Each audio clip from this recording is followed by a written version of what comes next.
haven't been able to get warm. Cassie, did you see the video?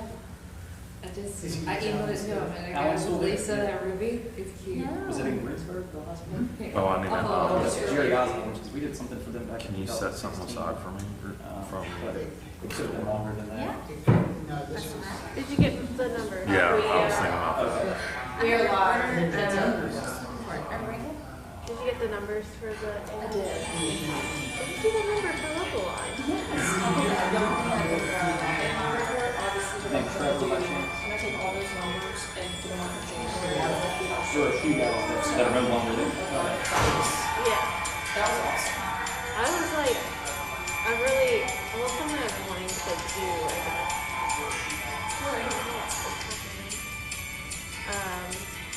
Is look at, I guess, our sales to different markets a bit more closely.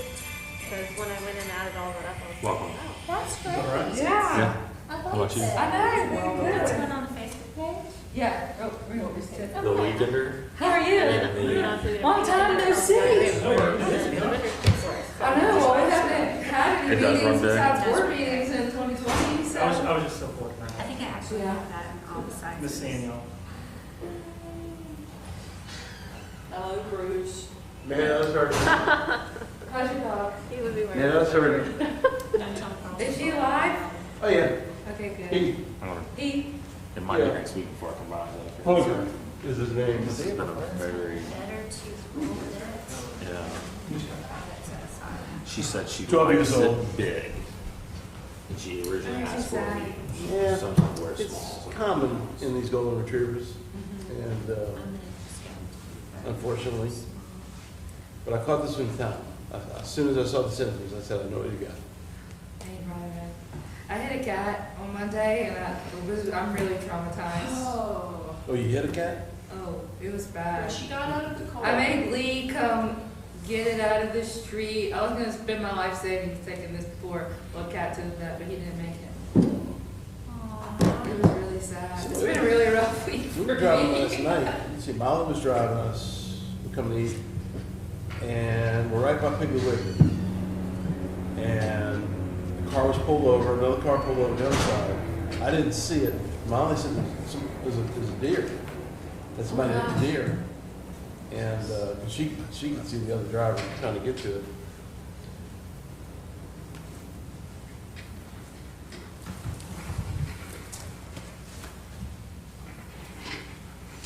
I mean, I worry about those deer.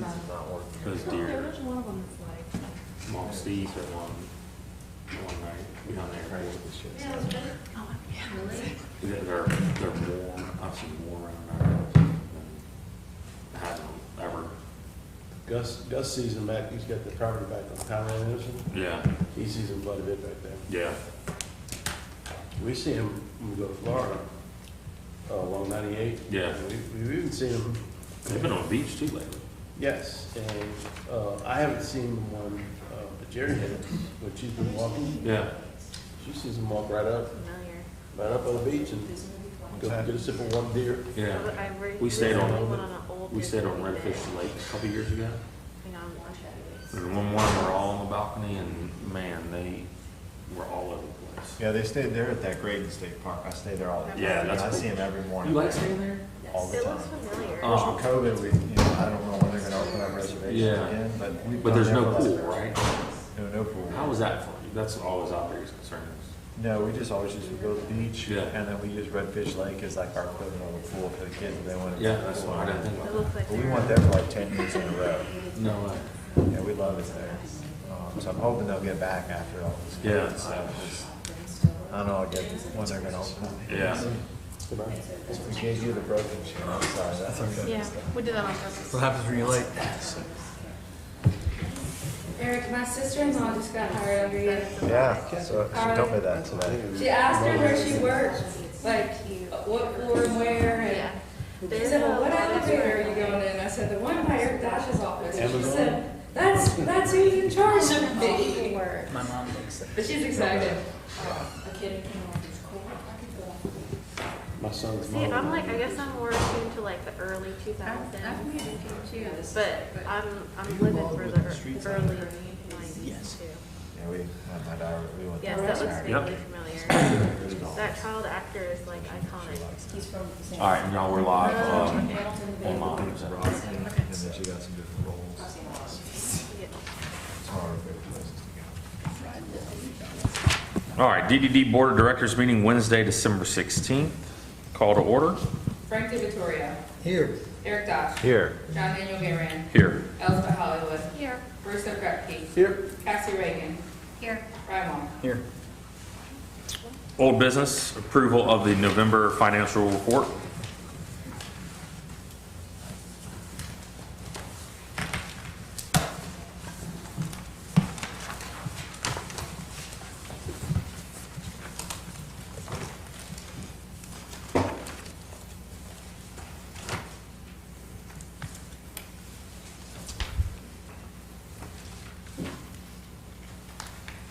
If there are any questions, I'll make a motion to approve.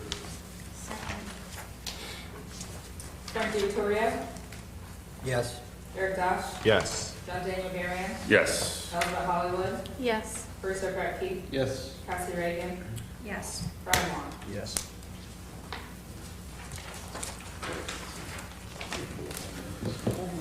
All right, next up, approval of minutes from November 18th meeting.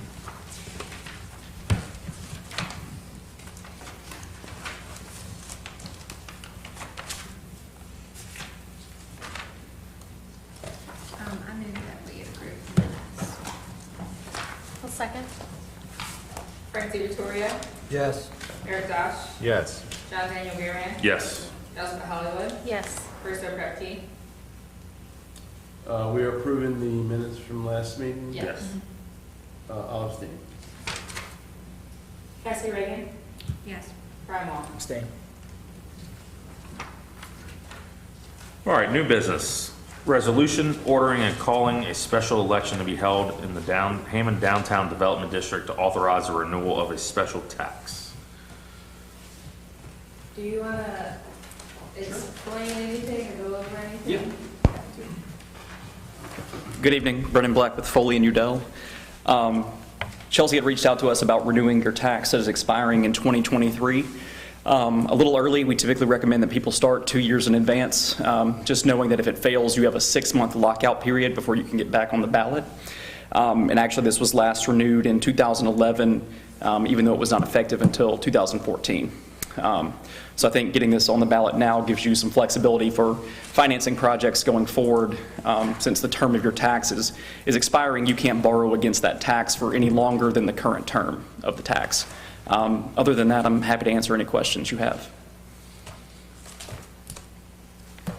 And what did we find out was going to be on that ballot? The school board. Was it a school board elect? No. They're going up for a new tax. Okay. So Wait, that- is that the April, so there's gonna be a primary and a runoff, we can be on either one, can't we? We're on the. We're on April 24th, beyond the Secretary of State deadlines for March. So we're on the runoff. Yes. Okay. And the taxes are gonna be on the primary or the runoff? The School board tax. tax. School board, she said April 24th, Okay. and So that's Action out. 17 News, it's from Monday. So we're debating whether we wanna be on the same I ballot think, with that tax? I kind of think we should. I'd rather have something else on it instead of it just being, That's gonna be a low turnout. I mean, that's gonna be a low turnout election regardless, and Yeah. theoretically, low turnouts are usually where you wanna stick taxes, for whatever reason. Although that could catch some animosity. The school board one could catch some opposition that might drive. So if it doesn't pass and we're locked out, Mhm. 6 months would be October or November. So it would be something that we could, Oh, yeah, you certainly have several bites of the apple. So let me look and see what the 2 fall dates are next year. Should be. It's not November federal. 13th, so yeah. Should be November, December, because it's not a federal. yeah, but cycle. what else will be coming up then? There's always something. It's an open general election, Yeah. so there's no. Louisiana can't pass up an election cycle without an election. What does it cost us to do? So that's what we discussed. It's we would share that cost with whatever else was on the ballot, right? Yes, you would. And so they actually passed a law a few years ago requiring us to put in the notice of election an estimate of the cost. So the Secretary of State has given us that. They've said $13,000, but of course that doesn't take into account anything that might be put on the ballot in the future. So as of, this week, let's say, they've said the cost would be $13,000. So it's about $1,500 per precinct, or per polling place, I should And say. how many polling places do we have? There are 7. How many? Seven. One out there. Because of, this is a polling Yeah, place. well, it's a precincts too. A precinct might have, a polling place may have multiple precincts in it too. Yeah, so, and then you have the fire station. Yeah, and you probably have catch, McKinney. and no thought was, those aren't really laid out with that in mind, so it's probably, we might catch one voter in a precinct. That's it, yeah.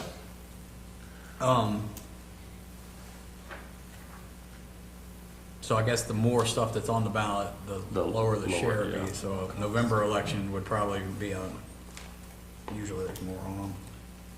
But I don't Right. know what we're talking about, pennies one way or the other or not, really. Sure. And it's up to y'all. I would recommend that you adopt this now, just to kind of get a placeholder on, and we make the bond commission application, Secretary of State application, and get the city council approval next week. There is a date certain that we can withdraw from the Secretary of State without any, fees or anything to be due by you, and I can find out what that date is, if y'all want to continue to evaluate until we get to that point. I'm happy to do that. I think we should move forward. I agree. And get it on the ballot. I agree. We just need to keep an eye out in case a lot of opposition develops for that school board thing. And I don't know if it's possible. I guess now, if we were alone on it, I think we could maybe combine to one polling place. I don't. We can't. No, we can't they're. do that. That's all set by. It's all, okay. Yeah, that's nothing we can do with that. That is what it is. It is what it is. All you can do is draw lines that don't include one voter in a precinct. And some things, I'm being a little facetious by that. No, But there are situations Yeah. where you have single-digit voters in a precinct. Yeah. And that'll be our reason to push this through the community. Which, looking at the borders of the DDD, not just with that in mind, but in general, maybe something we ought to do at some point. But it's a discussion for another day. Yeah, yeah. I kind of agree. I do agree with that. So, Making changes to the borders of the DDD. That's in our master plan. Yeah. so we need to vote on this. Yes. Okay. I make a motion that we approve the resolution to proceed in April. Does she need to say the whole thing for it, or does it Oh, matter? do I- No, that's Okay. sufficient. I'll second. Okay. Frank Victoria, Yes? Eric Dosh, Yes. John Daniel Marion. Yes. Elizabeth Hollywood, Yes. Bruce O'Krepke. Yes. Cassie Reagan, Yes. Brian Wong. Yes. All right, next, we need to appoint a secretary. To sign all this paperwork. Yes. for the election.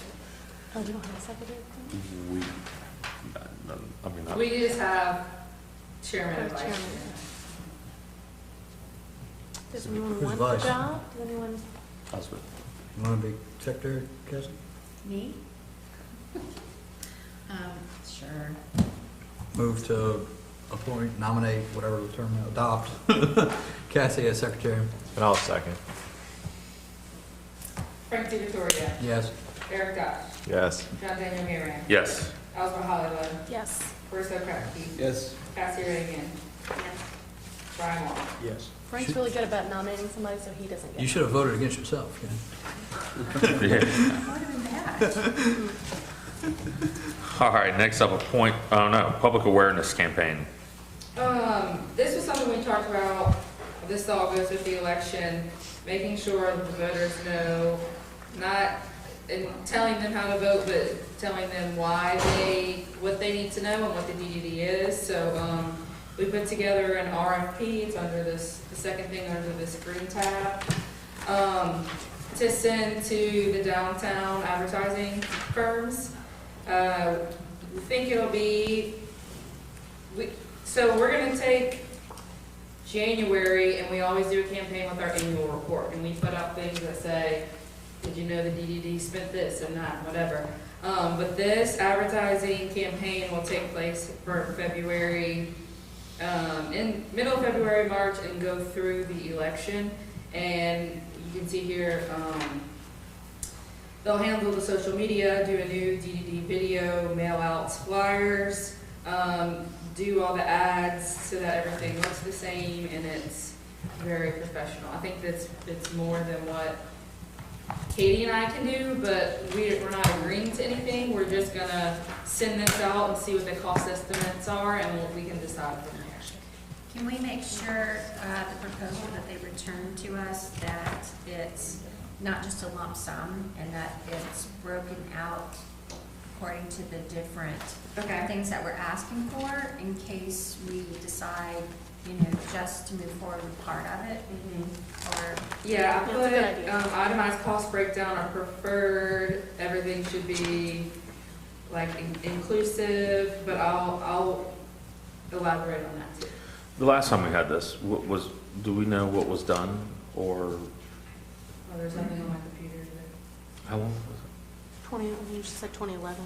What, Just wondering what was your question? I'm sorry. if What we last did last time there's a vote on this, if anything was sent out and, So there was and I don't know if it's the same, how they push it.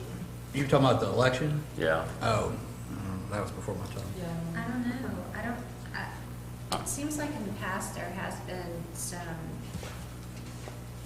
media or, some type of awareness about the elections, but I don't remember specifically.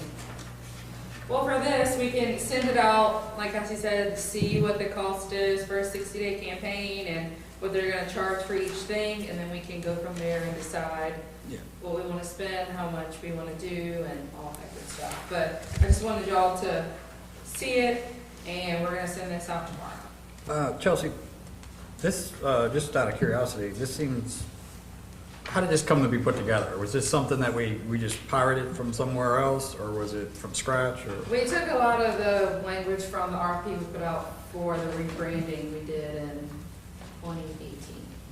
I copied and pasted some of it I looked for public awareness campaigns, and this is what we got. And do you remember in the 2018 when, in terms of people trying to make proposals, did we have a lot of questions, like it wasn't clear, or did it work? We got exactly what we were expecting in terms of proposals? We got 4 firms that submitted, and there was only one thing missing from one of them. Okay, so it worked, we were using something that worked? Yeah, Right, okay, yeah. okay, all right. Okay, but we don't have to vote on that, I don't think, but at next meeting, it'll be on the agenda for us to look at and make decisions on. And I'm sorry, Kathy, were you talking about just an itemized breaking down of the cost per, I guess we'll call it job, or were you talking about a payment? For deliverable. No, I asked that the proposals that they send in to us, that they kind of itemize the different aspects of it. So if we decide we want to go more grassroots and, Right. but there may be some things that we definitely want to pick out and have someone else do. Just so we'd have that information, we would have to go back to them and ask for them to break it down. What about payment? Chelsea, did you address that in there? Like if it's paid in stages, or how did you They handle do it? that. Typically, in their proposals, they say how their payment system works.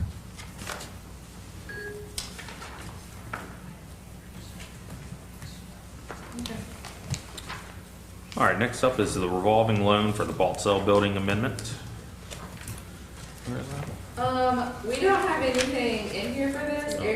I just didn't know, I'll let Eric explain it, but if we should vote on something so we don't hold up their loan, or, Sure, we're in a second mortgage position, and so the first mortgage, they want to refinance it. So we basically should be about even, but I didn't get any information yet on the change in that, so what I think we should do is just get that updated information, as long as we're about the same as we were when we did the original credit report, we'll just proceed with it. Okay.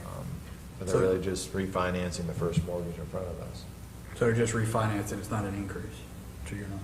I don't know that, whether they're going to increase any debt, because that would be your only change to our financial position. And was So- it Bridget that did the documents for us? Yeah. So, She got their contact information and was reaching out and said she'd circle back around, but I put it on here just in case we have more information, so we didn't have to amend anything.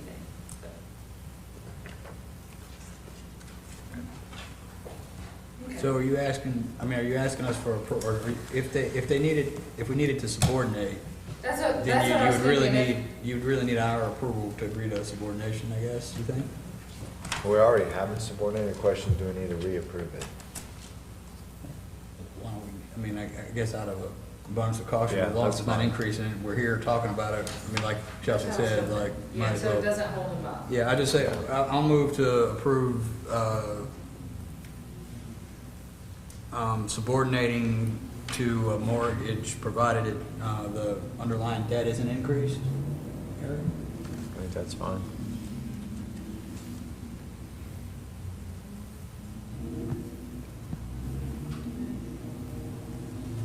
Okay. And I'll second Frank's motion. Frank DiVittorio, Yes. Eric Dosh, Yes. John Daniel Gammon, Yes. Elizabeth Holloway, Recuse myself.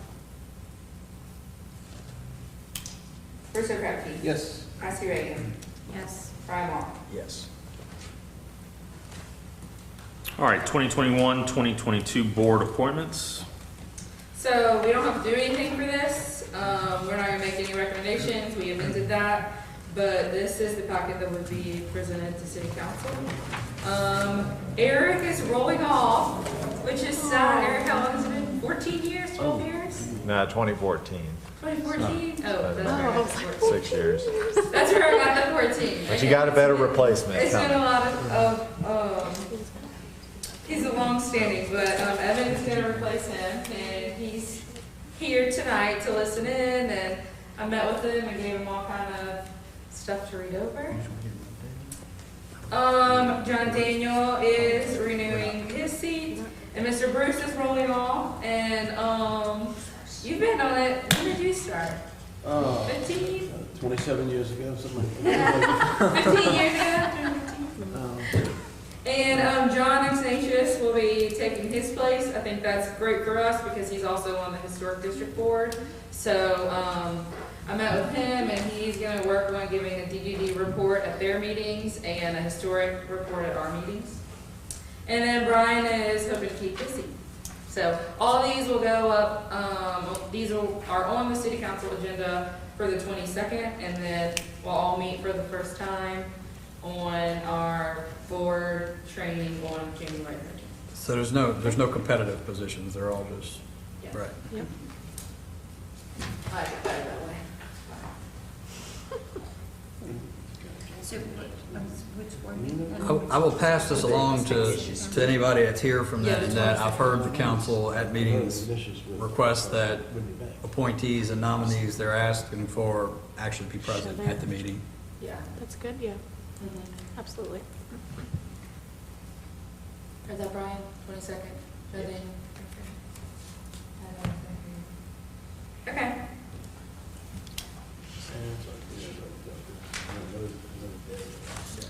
All right. Next up is the Urban Park Project. I think all these kind of run together, Yeah. but we'll let Roy, if you want to start.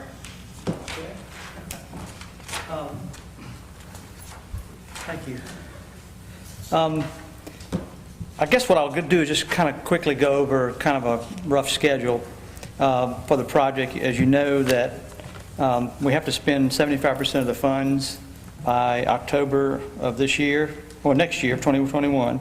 So we've already begun our analysis and doing some of the legwork and some of the inventory stuff that you would do in a project like this. Had some additional survey information also taken care of this past week.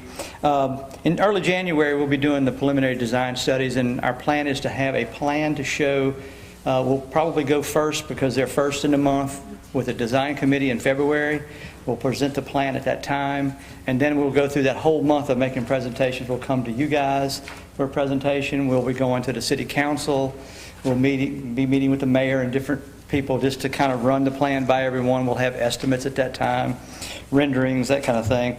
The goal is to get final approval sometime in late February and go into construction documents in very end of February. Because our timeline's really kind of tight on a project because of the construction schedule part of it. So our goal is to be done, get advertised for bids, get approval from this board in April, advertise for bids the following day, and receive bids in May, and start construction soon thereafter. And we're thinking about a 150-day construction time. We probably won't be 100% done in October, but we'll be able to spend 75% of the money. And my calculation is roughly sometime in November of 2021, we will be substantially complete with the project. So if you have any questions, I could entertain those.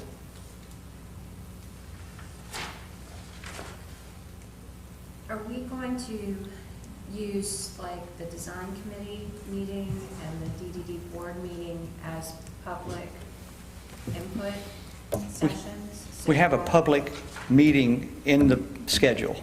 Okay. We talked about it, I think, at the last design committee meeting maybe, or before that, that was a critical part of it, because Yeah. what I'm using as kind of a program, program would be the things that, kind of programmatically, the things that would go into the park, is the document that Chelsea published. It was about a month-long citizens' comment and the different events, farmers market, they had some here. So that document, I don't know if you've seen that. I'm sure she could give you a copy if you're interested, but that's kind of summarizes everything that people who are interested in the park and had something to say, they put it in there. And so we have a pretty good idea from what the public wants. So when we do the plan, we're going to try and incorporate as many of those things as we can, obviously. But we will have an opportunity for the public to review the plan and get comments back at that time. So, how these things work, and better than anybody that this thing will kind of change as we start presenting it. There'll be some things that are not palatable to some, and so we'll have to make some adjustments as we go. And hopefully by, like I said, the end of February, we can have a consensus on the plan, and we can go into the construction documents and probably make some of those changes at that time. I think we can do something, really just the same thing, use the week that the date that he has for a public participation plan, we can use that week and do, the afternoon one, we can do it at the farmer's market, we can invite people to the meetings. Have multiple opportunities. Yeah, I mean, I'd be available to present it at multiple. Multiple. Explain what the kind of scope of work, scope of plan, and what input you've gotten as to what anybody wants to see there, you're operating under. If I can try to remember, just to summarizing what they wanted. Yeah. I mean, it runs the gambit. I mean, it's, I think the thing that sticks out in my mind most importantly is the safety. People don't feel safe there. They don't feel safe with their children there because of the trains and because of the cars. So that's a hurdle that we have to overcome, and we were talking earlier about, how do we control that? We have a lot of constraints, and we have a drawing that we'll be presenting to you that's called our Opportunity Constraint Summary, which kind of identifies the things that are opportunities, things that are positive, things that we can exploit and build upon. The constraints are negative things we have to kind of overcome, like the sewer lift station, the train tracks, and that 50-foot right-of-way of the train. But the things that the monument's not moving. Well, we don't know. That is, Well, hold on, why don't we know that? well, we haven't done a design yet, for one No, but thing. I'm saying that's not a criteria that you were operating under That is not a restriction I've been given, no. Like, you cannot move the monument, no one's told me I that. think that, maybe we need to talk about it, because I think that It's should. best if the monument isn't moved. I think that needs to be clear, that the monument's not moving. I mean, that's the first I've heard that you have to keep it there, like, and that's fine, I mean, that's what we're talking, but if that's what you say is the deal, that's the deal. What we were going to do before I heard that, we were going to do a plan showing it, trying to do a plan with it where it is, because one of the problems we have with that monument, if you go out and look at it, one of the things that people mentioned in the survey was the multiple levels out there and the things that trip people. There's a lot of different things, and that monument is raised about 1.5 feet off the ground. So if we leave it, it presents a problem right off the bat, because how do we work with it already up at that elevation and not create... Stays there, it's a pedestal. I mean, you can cut around it to it, I mean... Simpler, easier said than done, because we have to retain its structural integrity, and we don't know exactly how that thing's constructed underneath it. Which is easier to move. We're not moving money. Okay. Well, I mean, y'all can outvote me, obviously, but I mean... Well, what I was going to say, we were going to do, before I heard this, and maybe that's off the table, but we were going to do a plan with it in maybe a more appropriate spot and really feature it. Create a place where it's featured. Right now, it just sits out in the middle of a space that's really not much of a space. One of my thoughts is to try to create a place that we can make it a special monument and really feature it. If that's the case, then we maybe try to feature it where it is somehow. That's just one of the design challenges we have. Let's look at your initial conceptual designs. You're going to show us. Yeah. I don't want this to be a controversial No. project. And that's, if we touch the monument, we know there's controversy about the monument. If we touch the monument, it's going to be you're going to make it a controversial project. So I don't want it to be a Well, I controversial think that's project. what, one of the things he said was that just to prevent multiple views, one of them, one showing that it was not moved. Let me present two options to you, Yeah. and you decide. Yeah. I think that's good, but we need, I mean, it's one of the options, it needs to stay Stay where it is. where it is. I know before when it was in regards to the pavilion, I think replacing the monument with the pavilion was more controversial. I don't know if you, like you mentioned, highlighting it or, I'd like us to get a project done without a fight. You're right, it is. Touch that I agree with monument, you. That's come up in the it's gonna be a surveys. fight. Yeah. Just leave the monument there. Yeah. There's Yeah. no reason that the monument must be moved. You're not gonna, again, I'm one vote, y'all, it might be one to. Well, I'd like to see what it looks like. Yeah, I'd like to see what the plan And is. maybe what I'll be able to do is, and I'm hoping that I don't say something that I can't accomplish, but maybe before we do a final plan and come back, I come back to you next month and we show you some really early on sketches of where and why do we want to move it here and how can we work with it in the place it is. It's not in the original spot. It's been moved once before. It was over by the DDD on the southeast corner of the DDD. That was the original location of it. It's been moved before. And my opinion about it is not aesthetic. Honestly, I'm gonna be a little blunt on this, that I personally don't care where that monument is. It's called, that may be a little bit, I just want to see a project finished without us having to go through fight after fight after fight.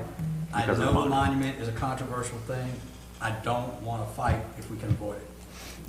And what I meant to say, I said earlier, I don't know if you heard, it is identified in the comments.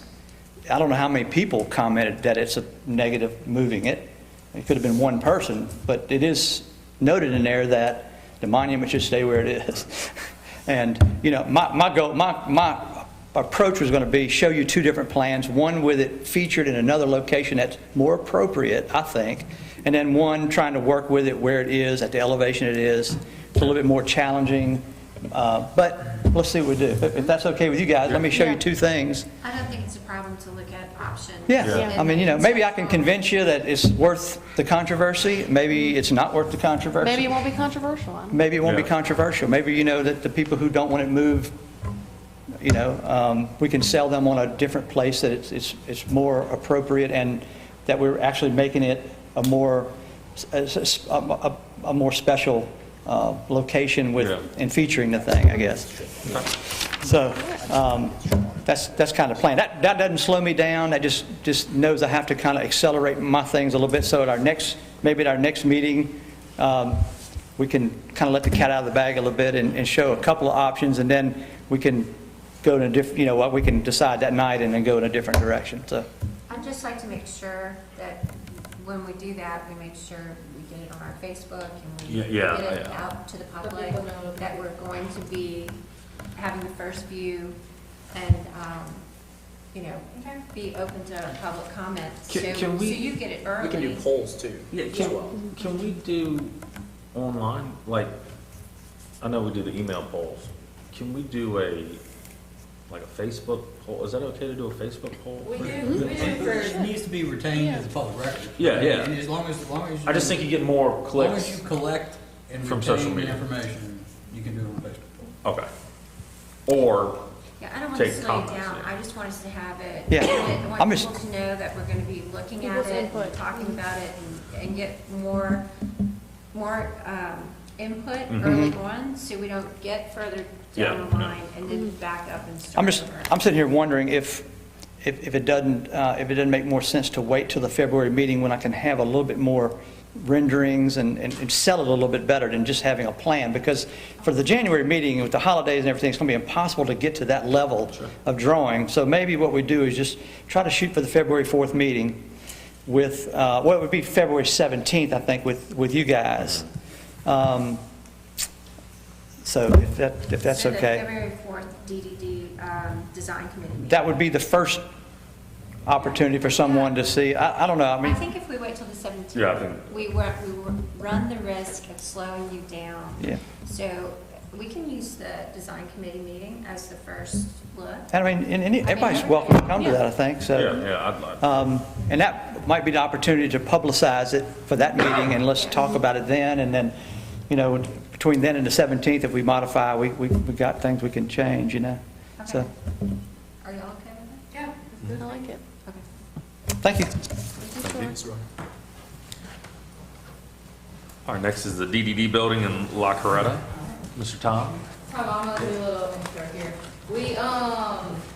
We met with the mayor and the planning and the fire marshal, the three of us, to kind of go over some things that we were thinking, this whole project, and make sure everyone in the city was on the same page.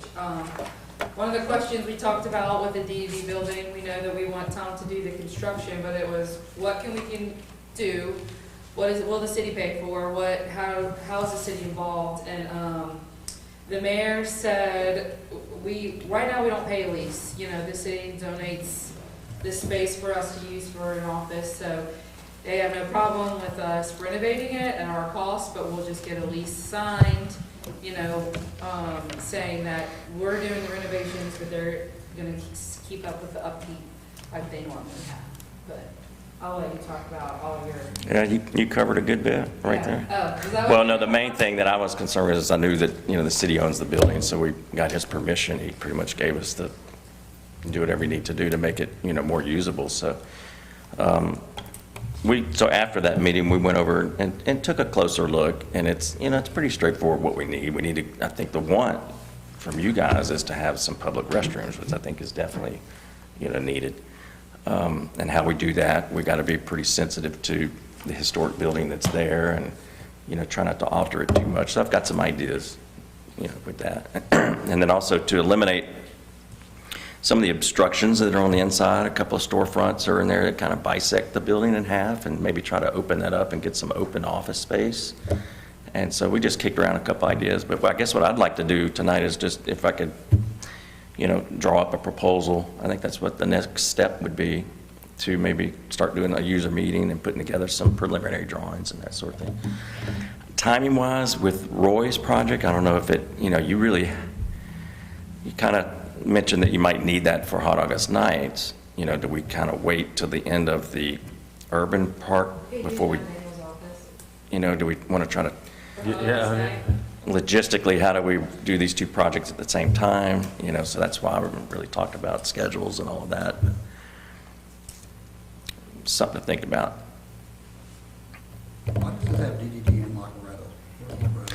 I think you tacked on La Coretta because all of these are kind of working hand in hand. In fact, today we got great news that we did receive approval to go ahead and remove all the dumpsters and all of the, you know, the metal shacks, if you will, on the backside of his building. And anyway, to clean all that up, and so I've got a true trash enclosure that's designed that's going to fill in the surface space and then do an addition to his dining on the west side of the building. So that's a whole separate project. But it does kind of work hand in hand Yeah. with what we're doing here. It's going to clean up that and give Roy a clean palette to work with. So where's the dumpster going? Dumpster's going to go within that service drive that's behind La Coretta to the east. Currently, right now, if you're So walking out currently- the back door of the DDD office, it's in the rear of La Coretta where you're facing, right? Right. And So it's gonna be next to it, or it's gonna be? So- It's gonna be in the In the right of way, or right-of-way? whatever we've called it? Whatever let's call it the service, because it's not really truly a right-of-way or an easement. We've got that, confirmed. Okay. But we are still allowing access from both ends. The only thing that's there is that it's a what would you want to call it?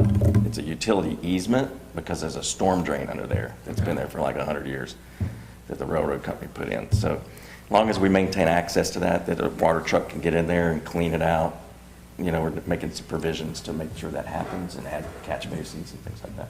So there's gonna be. So, A vehicle could, whether it has the right to or not, I guess, a vehicle will still be able to travel through there, but the garbage dumpster is gonna encroach, it'll be next, I think right now I would say it's, I'm gonna call it behind the building, I guess on the north side of the building. Yeah. So But it'll be on between the east railroad side. track and his building, that back, I'm calling it the back side of the Yeah, building, where they got north the side. door and they clean the mops and all that stuff, Yeah, south. it's gonna sit there. No, it's on the east side.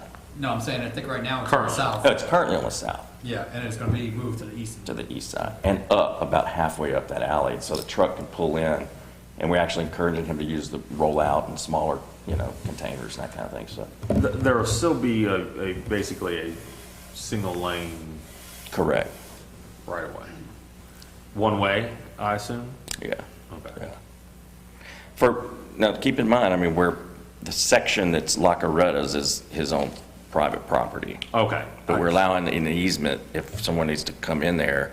I got you. There's gates that open, double gates that open if a truck needs, like, that was one thing Robert Morgan was like insistent on. It's just make sure we can get in there one day and replace that storm drain or add a new one and abandon that one or something. You just can't build over the top of it. Yeah. So is the road, whatever we wanna call the thing, it's east of the urban park thing we're talking about too, right? Mhm. Well, it That's- kind of is the urban park too. but That's- yeah, that's it why is. we're Well, that's kind of where I'm Yeah. going with this, so are we gonna urban park into that? Yes. Okay. Yeah, and that, whatever To Roy give comes more up with. space Right. within, and Yeah. the same What? with that sidewalk, right? Yeah. Well, all of that it's part of maybe what Roy comes up with the master plan, but at least we've got You have some additional preliminary space. permission from the officials that use that. So Robert Morgan's like, hey, as long as it's designed in a way and there's multiple elements and things you can do with, Is there a permeable lift station or a pavement. grinder or something back there too? Yeah, it's a grinder, And where is it at? but it's off, it's like, kind of like, not too far from the monument. It's like It's 15 in our feet park. over. It's in that park area. So, and it sits, you've seen it, it's a big stainless disc. I've actually never seen it. Probably never seen it, but I've anyway, it never sits seen it. flush with the grass. Okay, but it's in the park. But it's gonna be on your property or the city's property in the park right there. So any paving or anything that happens around, it's gonna be this little dot that sits there. It's a city. Is it underneath that tree? And it's brand new, it's been there We could put a just this plant year. on top of it in a pot. So the whole. So it's all scope coming of the together, project- you know. No, you go ahead. The whole scope of the project isn't just the urban, the green space. Like, the whole project is the green space, fixing the easement, changing the parking maybe, the sidewalks, La Coretta's building, the DD building, so that, and it will span outward, so the whole block is improved, not just a section or two. So that's why all these projects, what Tom's working on, Roy's, and the DD building all go together. Yeah, so what I'm doing with La Coretta as well is it's the traffic calming elements that we talk about, that we're expanding. We're eliminating some parallels so we can bring the curb out to closer to the street and then landscape all of that. So you see that around town in various corners. Well, that's going to happen at La Coretta. I think it's going to be beautiful. It's going to clean all that up. We're widening the sidewalks. It's going to be more safe. And so working with Roy hand in hand, we'll be able to kind of tie in the look of that, So it won't be like, it'll be consistent. Not the park. Right, but we just want it to feel consistent And are we, as a street are front. you pulling out angled parking spots? We're pulling out, I had to eliminate, if you want to really call it 3 parallel spots, they're Are they just, parallel or angled? well, there's parallel and angle. So we're taking away 2 angled and then those 3 parallel right in front, and that's gonna all be 3 parallel landscape. go up to that stop sign. And you got permission to take out the angle? Do we have permission yet, or do we have no yet? We haven't asked yet, because we don't know what our plan is yet. I might address that. One of the things in that comments section from the public was the concern of backing into traffic. It's the danger. People don't like to park there for that reason.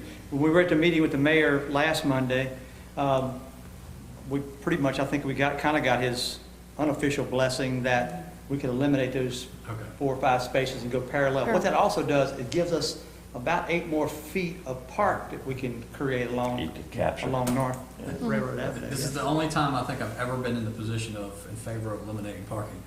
Yeah. Yes. Well, It's That's dangerous. Well, look, dangerous it's- spot. It is dangerous. Yeah. It's very Yeah, dangerous. and one thing we have to remember, I'll keep saying this, and you may disagree with me, but we have to remember that this park has got to be looked at as a pedestrian place. And we want parking, we've got a lot of parking, and if we lose 5 spaces here or 4 spaces over there, that's not the end of the world. We need to make the pedestrian the primary focus of this park, and keep them safe, make them feel safe, Yep. and Encourage them to be there. attract people to it. It's a city-centered core, and we just need Yeah. to change our mentality and thinking about all that and get, So, if we That- lose 4 or 5 those angle spaces spots. here or there, there's tons of Well, this parking. is a safety issue. I mean, And we're gonna, this is a safety. and we're gonna create a nice environment for them all people to away. get to the park if they have to park in Yeah. another place. once they really saw the picture, what we're showing them, we pulled up the photograph and explained it, it just made sense to everybody. It was like, this really should happen, so. I just want to clarify for anybody who's watching or might get confused, that the La Coretta part you're handling separately. Yes. It's private contract. Right. That is not being handled by Us. us. Yeah, and it stays on his property, in fact, yeah. But we do have the good fortune that you're working on that, like with the sidewalks and stuff, so that can connect into our project, and we can continue to do what we've done all over downtown with sidewalks to encourage pedestrian and create that continuity and all that. I just wanted to clarify. Hopefully, it's not a conflict of any interest, or, One thing I I might don't think so. mention, and what Cassie just said was, in the master plan that was done last year, the consultants identified that whole block, from Cape to Railroad Avenue, from Thomas to Charles, as the 3rd place, meaning that it's really more of a people place. Yeah. They felt like it should be designed as like a town center. They felt like losing a few parking spaces there was worth it because of the benefit that we gave to attract people to that spot. So what I'm doing in my plan, and what you'll see when we present, is not just the park, which is west of the tracks. You're going to see some plans for what might happen on the east side of the tracks too. All the sidewalks and that kind of thing, and how that parking might be rearranged in there to allow more pedestrian use of that parking lot. The parking lot may be able to be closed down at certain times and used for other things like it's done in other events. So we're looking at it holistically as a master plan for the whole block. Only though we're only funding and building the west side of the track, but we need to have a master plan that's kind of zoomed in on that block. And hopefully you'll be looking at that and we'll be able to kind of adopt the whole plan, and then we'll build phase 1, and then down the road we'll hopefully do another phase. So just kind of. But anyway, that's just, whenever y'all want to start, I can, like I said, I can put a proposal together for the building itself, and we can define the scope a little more, and, have a user meeting, go for it. And then, y'all going to talk about the budgets and stuff, and how they work with what Roy has to work with and what the building may Yeah, that have? was next up. Okay.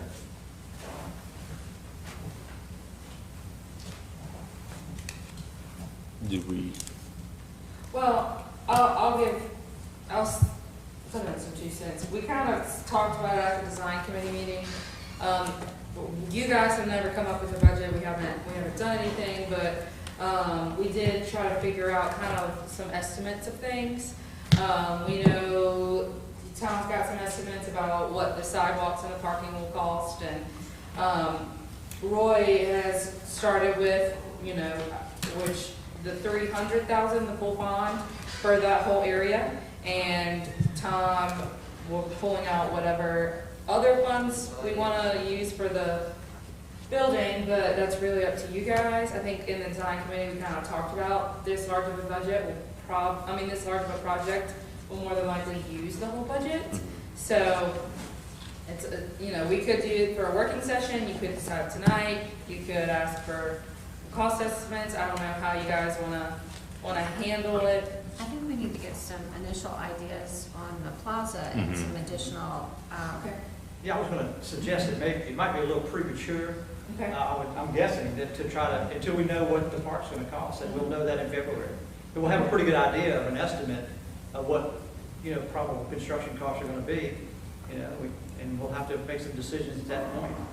And not to speak for Roy, but if there's probably a true baseline of, okay, whether it's pavers or pattern or whatever he's doing, there's one thing, but then there's, okay, and that's an obvious, but then there's the drainage or there's some kind of lighting going on, or there's, what do we do with the sidewalk? There's other little things that add, and then it's like, that's one thing, and then it's like, was it a water feature, or is there this, or that, or, so the budget could be from 0 to 10, really, so it's almost like you need to kind of define what you guys want. I think we need to kind of figure out what we need to want, what we can do. Right. I don't like here's a pot of money, spend it. Yeah. Right. Well, I think the only concern is, and maybe Roy, that kind of goes through you. The contract has a number in it, so I don't know. And that's fluctuates. I mean, that Okay. can change. Like, if it goes down, the fee goes with the, whatever the, Okay. if it goes up, obviously, I just didn't want the number to hold you up on a contract. have to so- start somewhere. I think Okay. that's the starting point. Okay. Okay, sounds good. Yeah, Well, Reese, I'll put that on the agenda for February then. All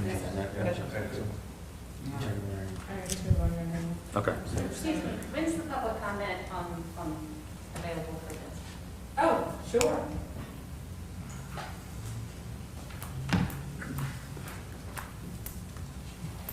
Good evening. Just for the record, my name is Melanie Ricketts, and I didn't come here tonight to talk about the monument, but it looks like I'm going to.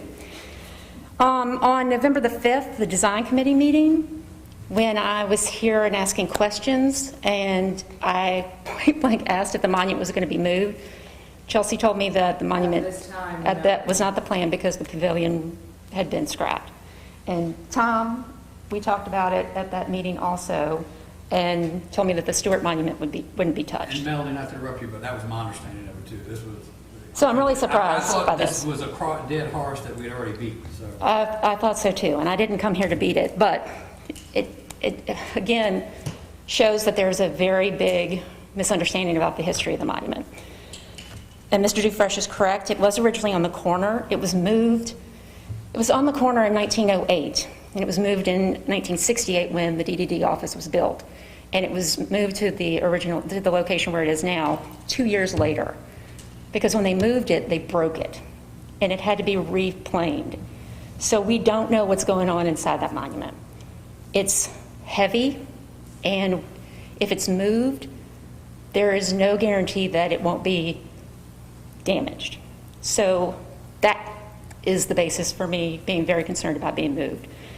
So it's been there since 1970, so it's been there for 50 years, which is the time period for historic designation, and it is part of the National Register nomination.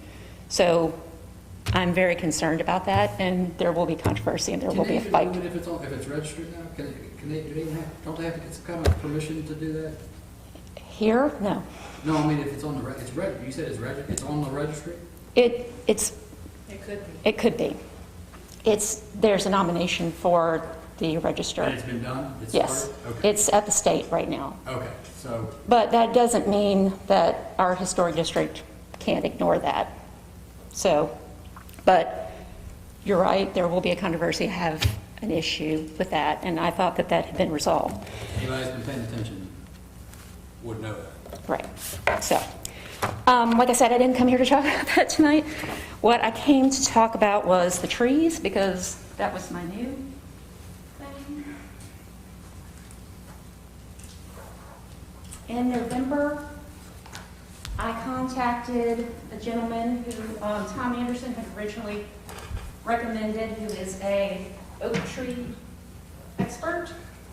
And this is the report that he got back to me. It's just a couple pages. I'm going to read it for the record. Okay.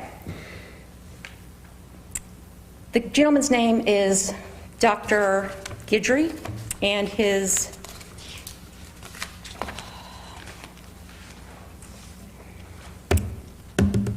credentials are attached to this. But I met with him and he came out to the park and looked at him.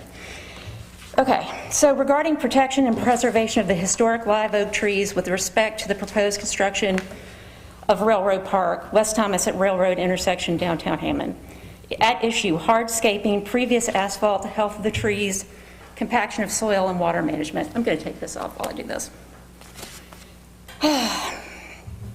Dear Ms. Ricketts, as you were requested, I met with you on 11/11/20. At the time, we conducted a walkthrough assessment of the trees and that of the soil condition with the foraging area of the root systems. The 4 like oak trees from West Thomas north at Railroad Avenue. The health condition of the 4 trees at the south end of the site appeared to be in a state of health which is enough to sustain the trees. However, there is little evidence of annual growth or terminal twigs. Soil condition with the root areas of the trees is found to be compacted. Using a soil petrometer, contraction range from 300 pounds per square inch to 500 pounds per square inch. These readings indicate highly compacted soil. And he actually had me do it, and I couldn't even push the thing into the dirt. It was ridiculous. The roots of trees, especially live oaks, forage for as much as 3 times the radius of the canopy where possible. So if you take the drip line of that tree and you multiply it by 3, that's how far out those trees feed. Soil compaction disallows adequate circulation of air and rainwater between above-below atmospheres. Growth is directly contingent upon the health of soil. Compacted soils are not supportive of the soil food web. In essence, bacteria, as scores of other living creatures in the soil, require a good loose soil with adequate moisture and air exist. Rain is most likely to run off the surface of compacted soil. Adequate availability of moisture is essential for growth and health. Water management is necessary to support growth. Inadequate moisture causes stress. Hardscaping within areas of roots most often cause trees to become stressed. This leads to strain, which leads to decline, resulting in slow death. The 5th tree at the north end of the site is an excellent example of a tree in decline. And that's the tree in front of La Coretta, which will end in death. So fortunately, the 4 trees at the south end of the site managed to have tolerated the harsh compacted conditions of the soil. The trees show no evidence of annual growth. In essence, they exist in somewhat a state of equilibrium. The growth of each of the trees is so small, it is not discernible. With this said, caution is of essence when respect to proposed construction. Hardscaping within the areas of the root system of the trees is not advisable. All parties concerned should be prudent with the protection of the trees as to how proposed construction may cause harm to the trees. It would take but a minute to see how misguided landscaping has caused the slow decline of the tree at the south end of the site. At one time, the tree was green, fully foliated, in a good state of health. Dr. Gentry went to Southeastern, so he's very familiar with the site. So in conclusion, my understanding, hardscaping is proposed for the site. Hopefully the development is in the planning stage. Hopefully the stakeholders include various members of the community, and hopefully respective stakeholders use prudence with plan design that will cause no harm to the 4 trees located at the south end of the site. In my opinion, the trees exist as the dominant living elements of the site. They will not tolerate hardscaping within the area of their root systems. Take note, the entire east area of the trees has been compromised by the existing roadway which leads into the site. Consequently, the root system of the trees is one-sided. Only the small inadequate area west of the trees exists in support of their well-being. The soil in this area should be air-spaded and enriched with organic matter and biostimulants. By formula value, the calculated value of each tree averaged was found to be $25,000, approximately $100,000 for the 4 trees. What's more important, it's not possible to have 4 planted trees to be at this level of party in a lifetime. Malcolm Guidry, professional consulting arborist. And I asked him, I said, well, what about, because he was very adamant about hardscaping being an issue. And I said, well, what about water permeable asphalt and things like that. And he said he said that would not allow for adequate moisture for those plants. And what he recommended was live mulch. Cassie, I know that you're a big fan of Covington, and he consulted with their farmers market. And if you've ever been out there, they have live mulch under all those trees. And that's why those trees are in the state of health that they're in. And that's somebody that he's consulted with. So other farmers markets have consulted with him. And I asked him about the service road. And I said, well, what about over here? He said, well, looks like they've managed pretty well without it. I said, but what if that was removed? And he said, if you're going to put he looked at me like I was crazy. He said, if you're going to hardscape this side, and this side's already hardscaped, why would you tear up something that's already hardscaped instead of just improving that? He said that there's no way of telling how that was laid. That service road, service alley, or whatever you want to call it, was put there probably in the 60s when that was the bus station. And that's how they loaded buses, so they didn't interfere with traffic. So he said if you don't know if they laid the asphalt on top of the roots or underneath the roots, how it's intermingled, he wouldn't even consider that would be an option. And I said, I think that might be part of the plan. And he said, well, that doesn't make any sense. So and I didn't know this, I felt like I had a botany class. Live oaks, their roots don't all go down, they mostly go out. And so not knowing where those roots are, disturbing something that the trees are already stable where they are now, and disturbing that really concerns me. So Dr. Guidry, I called him, just cold called him, and he came and he did it without charging a fee. So there are people out there that are willing to look at these things and help and be part of the process. And I really hope that y'all will consider this when we're moving forward and making plans, because I know that nobody wants to do anything that would be detrimental to those trees. But if something happens and we can't reverse it, you can't plant a 200-year-old tree. So I just wanted everybody to have a copy of that for the record. Thank you. Thank you. Well, let me ask you, maybe this is probably maybe an ignorant question, to be honest with you, but can you tell us a little bit about what like a landscape architect in terms of tree science and whatnot, like how does that fit into? Can I make a proposal? I'm happy for the next board meeting or the design committee meeting to put trees as a topic. You know, we can do a presentation and talk more about it, but I think there's a lot on the agenda. Okay. That's fine, but I would like, we do need to kind of address too, where does the science of all this come into what you're doing? I don't know. So we can do that. You know, we did last year, I think early last year, in preparation for the pavilion. I know enough to know when you need to hire a consultant. You know, we're not arborists. That's not our training. But we are trained enough to know that when you get into a situation, you need to hire an arborist, and that's what we did last year in preparation for Tom's pavilion building at the time. We hired Bayou Tree Service out of New Orleans, probably the foremost expert company, large-scale company on live oak trees in the South. They take care of Audubon Park, they take care of the zoo, they take care of trees in St. Francisville. I mean, I just met them up there recently on a project. So my plan was to consult with them, when we get a plan, and see what they think. Because when we were getting ready to build the building encroached into the trees, and there are ways to mitigate and handle things. It's not black and white all the time. There are some ways that these guys go in. They do treatment if they have to prune a root. They're very sensitive about that. That's what they're trained in doing. And they were going to prune. They actually pruned a root on one of the trees. They did the canopy cleaning. They did the fertilization, they did the mulching of the trees, spent $10,000 of your money on those trees last year. So we're sensitive to that. We're not going to do anything to harm the trees. We're going to consult with the best when we get ready to do it. So I'm not really concerned about it. Well, we might want to get a. I think we should put the agenda, Yeah. so we make sure it's and we might addressed. want to get this involved a little earlier before we start. I'll get them to come over and, let's not just come up with a design we all love, and then it's like some tree person is like you're going to kill all the trees. So. yeah, I mean, that would be a dereliction of duty on my part to do what do that and then to ruin, and to hurt the tree. That's not gonna happen. Yeah. Trust me on that. All right, next up is the feed and seed lease. Yeah. Frank, how long are you gonna be out? I was gonna run to the restroom. Okay, because I do want you to We're hear, gonna I time want you to hear this. I can wait. Do you mind?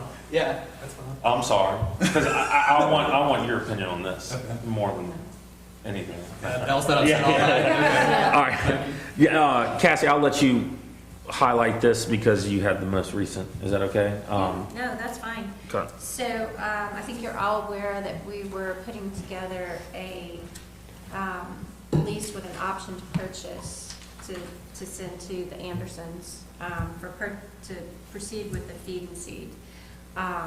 We went through a couple of iterations because we had to make some changes due to the needing to repass the millage before we could commit to any type of purchase. So anyway, we changed it, Andre changed it, we sent it to him last week, and then we got an email Sunday night that his sister changed her mind. She, for various reasons, she does not want to sell the property, and I had a follow-up conversation, and I basically was, told that there's nothing that the DDD can do to change their mind about selling the property. We wanted to let them know what our vision was, because I was hoping she didn't, not knowing what Mr. Fritz was letting her know, and I'm sure he told her everything, but we wanted to let them know what our vision was. It wasn't just gonna be us going in there and subleasing it out to another business or something. We wanted it to be a community type project, so. Right, and we let them know we would be sensitive to the use of the property, but that's not Yeah, the they're issue. just- We can pretty much, they're happy to lease it to us, they're happy to give us a long-term lease, structure it any way we want, pretty much, but they do not want to sell the property. We can go in, we can take everything off the property, we can do any demolition, we can do any building, we can do whatever, but they're not interested in selling it at this point in And time. I'll say, if y'all are interested in a lease at all, especially a long-term lease, since there's been underlying buzz about us purchasing it, we have been approached by 4 or 5 different groups that want to use it through us already. There are several businesses that want to come to downtown if we lease the property, and just lots of options. We will have to find a space for the vendors when the area is under construction. So if you wanted to do a trial run and do it for a year, if y'all wanted to just lease it at the farmer's market there, there are options. And I know John Daniel, I'll let you speak, but I know John Daniel is. Yeah, my issue, I haven't dealt with leases, that's why I wanted you to, what's your thoughts or everyone's thoughts on structuring a long-term lease to protect us in the event we sink money into it? Yeah, legally, that can certainly be done. My gut reaction when y'all were saying that was kind of almost, let's get our tax renewed and then bring him an offer. I understand what you're saying, that he's saying now, but he was also saying something different. And I don't mean it's not in any negative connotation, but things change, and when you actually, if we're to the position where we can actually make an offer and move forward, ready to go, like, no, we're serious, let's go. Like, we got what we need. Maybe the mind change, things change. Maybe, taxes, I know there was issues that were dealt with in this, negotiating this in terms of political climate and things. Capital That might have gains. been unusual, so maybe some of that calms down, settles down, and, everybody realizes it's, not the end of the world. And So what do you think about if we did a 1-year lease while our building in the farmer's market area are under construction? I think if you're doing a short-term lease, then you pretty much just use it as it is, don't do anything to it. No, yeah. Now, and my question to that is, I mean, I don't know, I mean, I'm suspicious, but I don't know this, that he's probably relatively, gonna be relatively generous in terms of the terms on it, but, you know, the farmer's market, we go back, I mean, we've kind of had this discussion about them in the past, and that, so we're gonna go rent a space for them. You know, I don't know, I mean, we could use the park, it's half a day on Saturday, well, I don't know, that's an issue too, so I don't know. I mean, I think we could do legally whatever, what the ideas that you're tossing around all sound like something that could be done within the framework of law, but I don't know. And also when the long-term lease having first right of refusal, I mean, can all that be? Oh, yeah. Yeah, you can do You that. know, again, I worry that. Now, there's a term limit on it, isn't it 15 years on the right of first refusal, or 10? I think it's 10. 10, so there is a, so. But, okay, I'd like to, it's not an Yeah. issue. I have no problem with the short-term lease, just if we actually need it, and it's gonna be of use to the DDD, you know, the people or businesses and the people in the DDD. My concern is a long-term lease. We've locked ourselves in to use the property, and I think it would not be diligent of us to put any money into a piece of property that we don't own. So we're talking about using a long-term lease on a piece of property that isn't really too usable as is, other than for some, you know, like maybe doing community garden. Yeah, we can put some tents out and people can be, which may be a liability also in its current form. So I have no problems with a short-term lease if we can find usable reasons, actual accountable usable reasons that we can in the next year, but I would not recommend a long-term lease based on that particular property in its current form. Yeah. That's why I was getting up, I thought it was just dead, that's why I was getting up and running the restroom real quick, I thought that was just, the position was that it's dead. Yeah, I know we talk a lot about economic development and we talk about fair places, but the overall feedback we've gotten for this is very strong. The community really wants us to get it, and we know where we stand with police and everything, but like I said, if we were to secure it somehow, there are businesses that are willing to open downtown because we secured it. I'm super disappointed. I was super looking forward to this. I was already like, I was ready to, you know, I think it's, and again, like, sometimes I know I come across a lot, I'm not saying my mind can't be changed, but if you're asking my initial gut reaction was just that, you know, it's dead until, those terms, it's not something that I saw, because like Ellsworth said, I don't know how we use it in a way to really make it very productive without really putting some investment in it. And I really would, even with a long-term lease, and there are businesses that do that. You know, I mean, you take the useful life of a structure, you lease it for that term. You know, like the hangars at the airport are an example of that. People buy them, you know, they say, you know, you got a 10-year lease, 50-year lease, whatever it is, and, you know, it's like, you got to build your hangar. It's like, okay, well, hangar cost me this, 10 years of that, use it's fine, I understand I'm leaving the hangar, and that's part of the cost of doing business. I don't think that's what we should do, though. So I think for us, if we're not going to, a long-term lease, I don't think is how we should handle that. I just don't think it's prudent. I think you ought to look at what, you know, who's approached you, what they want to use it for, and whether or not what's on the site makes any sense for that use. Because we've already talked about any use of that building other than what it was used for is going to be subject to complete upgrade to any codes. Yeah. So that by itself is, you know, the cost just to do that. And Chelsea, like I was mentioning to you when you were talking about the orientation or whatever, you know, I would like to see, maybe a little bit off track here, but I'd like to see the DDD get more involved in actual direct economic development. And there are things that we can do that private business can do. Like we have when we buy a piece of land, it's tax exempt. We're not paying, you know, like when so we could use bond money instead of doing, you know, the urban park, we could do, you know, invest that into something that would generate money, like buy a building, renovate, buy some property and do some kind of development where like an incubator kind of building where, you know, things like that, which I think John Daniel was actually kind of talking about. Was that maybe, I don't know, something like with the feed and seed store property. So there are things that, there are, loans we can generate to help public-private partnerships to help get buildings and land and things in downtown back into commerce.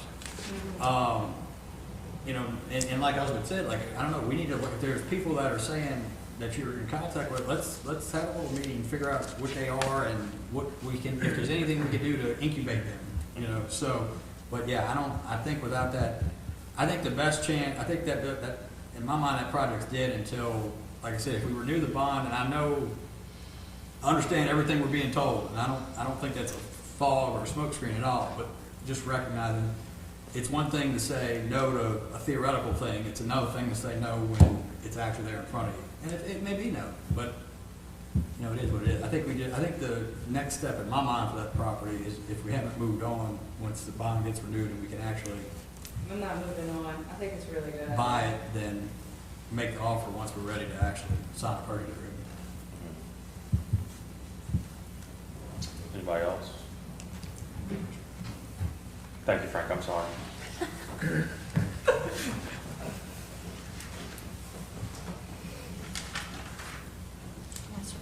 All right, next up, master plan.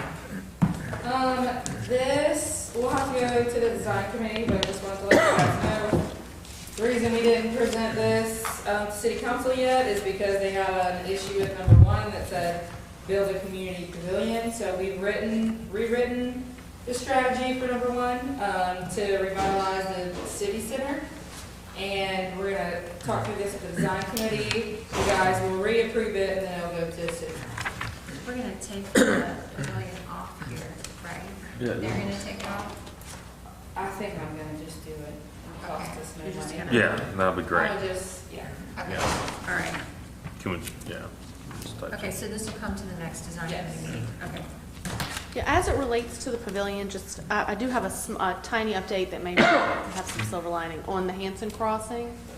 It's pretty short, but we met with, actually Tom just left, but Tom and Andre and Paul Murphy and I met today. We have made, Frank was able to make contact with the correct person with the railroad that we need to talk to. They're not selling any property in 2020 just because they don't have, with COVID, they didn't have enough staff to do any of the administrative work. But we are going to revisit that now that we know who the right contact is in 2021, and we kind of have a plan to be able to move forward to actually clear title and maybe be able to purchase that Hanson Crossing property. So whether that ends up being a pavilion or ends up being something else, I think I have a better feeling about the Hanson Crossing property than I have in a long time. So, and we should have an update for y'all in early 2021. Are you talking about Hanson, right. Yeah, so that's it. Just wanted to keep y'all up to date on that. there is at least one human that works for the railroad And where are they located? in Mississippi. Oh, really? I would have thought Canada. Canada. No, I haven't actually gotten any, we didn't get run through any committees. We ended up in like north, like Chicago, Illinois, Yeah. somewhere in there through some, but no, we never got to Canada. We didn't make it as far north as Canada. All right. Next up, executive director evaluation and yearly increase. You guys usually do this at And the then- end since y'all call it executive. Okay, so we'll push it. Y'all don't want me to forget. All right, we'll move on to reports.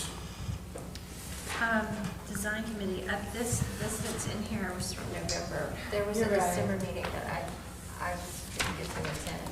But we talked about all the stuff that's already on the table. We talked about the wayfinding is in my director's report, but, I'm sorry about that. But everything that was on, we talked about the design committee has been, we spoke about already.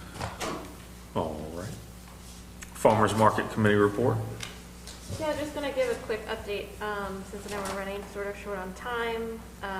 We'll be getting a new farmers market committee active in 2021, and we'll sort of set up that committee to help us evolve to a nonprofit structure in time.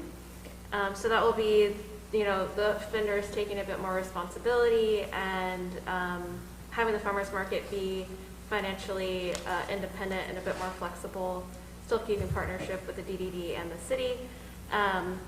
But we're making nominations have been collected or are making selections soon for 3 new seats, and we'll have, I guess, one of the new board members will be on there as well. I think Chelsea sort of mentioned that Elsbeth's a bit tapped out. I kicked you off, Elspeth. You figured me off.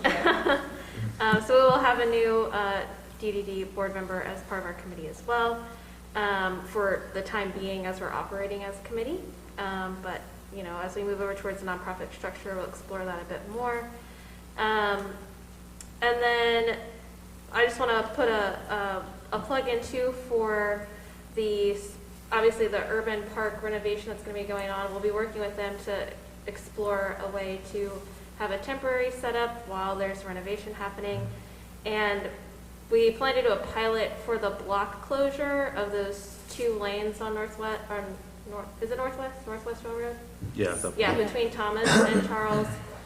Sometime in January, the postmaster is supportive of us trying to do that, just to see how it goes. You know, maybe that could be a solution for the intervening time potentially. So we'll do a little pilot sometime in January on that. And if you know anyone who's interested in being an intern, let us know, because I mean the DDD is looking for interns, but we're also looking for interns too. So try to spread the word on that one. Did the city okay that, or have you not talked to them about closing that road? So Lacey's okay with it, she was concerned about the post. They were like, And they're fine, okay. yes, the post office is fine, they're flexible. He mentioned he was fine with trying to set up a ADA compliant temporary drop-off box. Well, there's a ramp. The ramp, like, I know, but like, I thought we were under the impression that there was no, or I was, maybe I was wrong, that there was no. Yeah, so he to the post office. actually- There's a ramp that goes up to the front. But it's for those who can't get out, or I think it's more than the 80. I think that's the, Oh, But really- there's an alternative, I think. Okay. Really, he didn't even think it was an issue. The drop-off box wasn't an issue. He said that if, you know, when we try it, if people start complaining, then we're just gonna see what happens. Yeah. You know, Right. like, Right. what does traffic do? Right. you What might does have the nobody post complain. office Problems find customers you, you do? don't have to Yeah. look for Yeah. them. Yeah. So it'll be an exploration in January just to see how it all goes. Do you think y'all can get with, I know we kind of, speaking of economic impact, the Southeastern Small Business Development Center, like, It was just in here. yeah, I know, that's what reminded me of it. Yeah. Maybe y'all can look into getting some kind of economic impact, them to do an economic. They'd be he'd be happy to do that, yeah. Huh? Wayne would be happy to do Yeah, that. that way, because we always go round and round, or I do, they go kind of round and round with what this does, but maybe we can get them, look Well, we'll be into part of our annual report too. reaching just them to see. do a Mhm. economic impact. We have some pretty impressive numbers from the online market that are in the annual report to show how much money's been spent in local farms and So for local line, this just is the just local line, Yeah, but the this online- year was $27,320. Yeah, Just in just, the, there's just a lot of things, but we can look into it as a Yeah, small business. I think with respect to economic impact, I think it's sort of answering the question of like, to whom and like who are we trying to actually see who the economic impact is for? So I would be, DDD business. Our taxpayers. so I would be interested, I guess, if we approach the Small Business Development Center to sort of see like, what is our audience for trying to find out the bottom line of the farmer's market, I guess? Yeah. The people that pay this tax. Yeah, DDD. Okay, yeah, so I think working with them to figure that out is, we can obviously explore it, but I think it's, at sometimes I guess I could get a bit in a position where, you know, I understand that the DDD as it operates is funded by the tax exclusively, and so the way the farmer's market is looking to operate is separate in some ways from that. So essentially, if I'm interested to have a more in-depth conversation with you about that topic. Well, It's still, even if the farmer's market becomes an entity of its own, if it's operating in the DDD, it still has an economic impact Mhm. on the downtown Yeah. development district. So I think what Frank is asking is that we'd just like to see how is it impacting Yeah. the DDD with its presence. Yeah, Not- yeah, and I not- think that's and I don't- totally I don't appropriate, need to- I don't fine. need to Cassie's exactly right, and I don't need to discuss that. That's what I'm telling you. Like, I'm saying, I want to know how it impacts the members, the businesses in the DDD, because that's who And we can meet with Wayne about that, about doing we're that. responsive to. Yeah, like, it's not about, you know, like, and like the online market thing, like, that's great, I guess. But that's not people, if you're clicking online and you're buying stuff from the farmer's market people who don't live and don't pay the taxes, and you're just shooting through, picking up your thing in the window and never even barely slowing down in the DDD, I don't know what that does. Well, that's the for us. question, are they getting Right, out? that's what I'm saying, Yeah, that's what I'm so saying, that's what, right, what I that's where- want Wayne to, or right, so we whoever can- to answer. Yeah, they'd be Yeah, I think happy. we understand that. We Let's, understand. Yeah, move on. let's get with him maybe. and Yeah, I think that's totally appropriate, and I He'd think be it's more than worth happy to do it. exploring, certainly. He wants to be involved as much as he can, so. There's also the fact that it provides, produce to this, Yeah. to the downtown area. So there are people from downtown people who own, people who rent, who are going there to get their goods, for the week. So We're a food desert right now, so it's Yeah. at least some relief. Yeah. And I just the last thing too, is when you're talking about incubation, since we have that deficit in downtown too, I think a more like global view of it would be the potential for the farmers market vendors, our local assets and resources to provide for that permanent quote unquote business or whatever that sort of looks like in downtown to sort of capitalize on the assets that exist here. So yeah, I think in 2021 we could definitely look at that a bit more closely to see how we can better align with what we've mentioned so far. All right, events. I'm gonna combine this all with my. That's fine. I was gonna ask you that. Yeah, so, the events we've had, picnic in the park went really well. We've had 4 this year. The feedback was overwhelming. I've seen a lot of people that I've never seen at events before, a lot of people willing to volunteer, a lot of neighbors trying to get involved. So that's something that we will definitely continue in 2021, but we won't be doing it as an experiment anymore. We're gonna try to get sponsors to make sure, we're covering some of our funds for that. Small Business Saturday was great. We did something really different. I think we were shorthanded, between us and our husbands out there trying to have people give information. Not all the information was received, but North Shore Broadcasting is going to do this with us every year. They're going to broadcast live. We're going to partner on Small Business Saturday. We're going to keep doing the scavenger hunts, keep doing the prizes. This worked a lot better than what we've done in the past. UMX is the Urban Market Experience. This is something that I've been focused on heavily. They are an incubator nonprofit, and they've been operating out of the African American Heritage Museum. They've been trying to reach different people. We're trying to reach different people.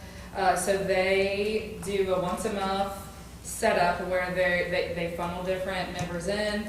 Once those businesses open, they recruit new members, but they will be coming on Saturday, and they'll be setting up in conjunction with the farmers market in the parking lot across from Brady's and John Daniel's office. Is that what the barricades are up for? Yes. Okay. They have 19 micro businesses that all are hoping to open in Hammond, and they're going to be coming to downtown to do their monthly expo on Saturday. They are also hoping to have a storefront in downtown, so we're working with them to find a empty building as well. So come out Saturday. I think that's going to be really cool. Director's report. We have, I think, 8 interns that we've looked into. We're interviewing them on Friday. They're going to be hopefully hired for beginning January 1. Katie's working really hard on the annual reports, and it's going to be really awesome because that is what we use in January to talk about what we're doing, what money we've spent. Art for bike racks, we've approved it with the city. Lacey said it's good to go, and that will be installed the first week of January too. Sign World is installing those, and then that art will stay up for 6 months, and then there's a Youth Art Month is in March. The winners from the Youth Art Month contest will be displayed on the bike racks for the second half of the year. Yeah, it's pretty cool. Board training, January 13th. I'm really excited about this. I know y'all don't know who Jeff is, but he is definitely, every time I talk to him, I'm like, what can I go home and do? I knew he was signed up to lead a training for us as a whole for the state program, but those got canceled, so I snagged him up for us. We're also going to invite Ponchatoula Main Street in our chambers, and the guys, and there's a little Chamber of Commerce in Kentwood that really wants to be Main Street, so I've invited them to come as well. And if we're going to have the knowledge, we're going to spread it across the parish too. So I'll start with that. We're going to look into Susanna talking a little more about economic development, and then Jeff is going to facilitate. We're going to take our master plan. We're going to take everything that we think we know we want to work on in 2020 and really lay it out. So I'm excited about that, January 13th. The wayfinding first draft has just come back from Five Stones. That'll be on the design committee agenda. There's a couple of things we need to add, like where's the parking, where are the walking times, but overall it looks like it looks like who we are now, not whatever that was 30 years ago. Katie and I have also started talking about an ambassador program in my last education class. There's a couple of the main streets that have ambassador programs. The first one I think about is Wayne Ricks, because he really wants to be a board member, but he doesn't own property and small business is not in the DDD. So people like that who really, really want to be involved, we're going to do ambassador programs where they'll do little things like take over the Instagram, but also be able to help make decisions and give opinions, and similar to the Gold Council. Also, on the wayfinding, we did apply for a grant through American Walks to sort of be some sort of phasing for wayfinding. I think we'll hear back before Christmas, so sometime next week if we get it. So it'll be exciting to sort of help us start funding some of that too. And then, do you want me to talk about the other grant? So the other grant that we're applying for will be in collaboration with the Tangipahoa Council on Aging and the city to support our public transportation. It's through Smart Growth America, and they're funding local transportation authorities to creatively address public transportation issues encountered by COVID. So without going into too much detail about our public transportation, it's actually not operating right now because of COVID, and we have a few stops located within the DDD, but you can raise your hand if you know what the city bus looks like. Most people don't. Yeah, so we do have about a fleet of 2 small but mighty buses. And so anyway, it will be a good partnership with a nonprofit in our district, the Tangipahoa Council on Aging, and the city to get public transportation a bit more up and going, and provide some art to our local bus stops, and hopefully some sort of signifying of public transportation for the bus, a skin or some art incorporated with that too. So we'll hear about that one sometime in early 2021. So the downtown bus stops will be used as a pilot for the rest of the city, since we're facilitating. Yeah. So they actually have a lot of exciting stuff regarding public transportation that they'll be doing in 2021, and so we'll sort of be a catalyst for those future projects. Okay. All right, so we need to get into an executive session.